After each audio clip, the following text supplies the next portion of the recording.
Реконструкцијата на кракот на булеварот Трета македонска бригада кај метро влегла во завршна фаза, информираат од општина Аеродром, при што денеска градоначалникот Дејан Митевски извршил увид во градежните активности на терен.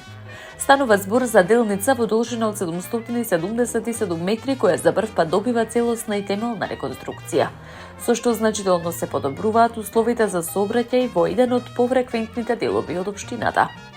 Во рамки на проектот се поставува нов асфалт на површина од околу 6000 квадратни метри, како и нови тротоари со површина од 1500 квадратни метри. Дополнително за прв пат на оваа делница се поставува и ново улично осветлување, што ќе придонесе за поголема безбедност и подобра видливост во ноќните часови. Од општина Аеродром истакнуваат дека оваа делница секојдневно ја користат голем број граѓани и компании, па незината реконструкција има значено влијание врз локалната мобилност и економската активност.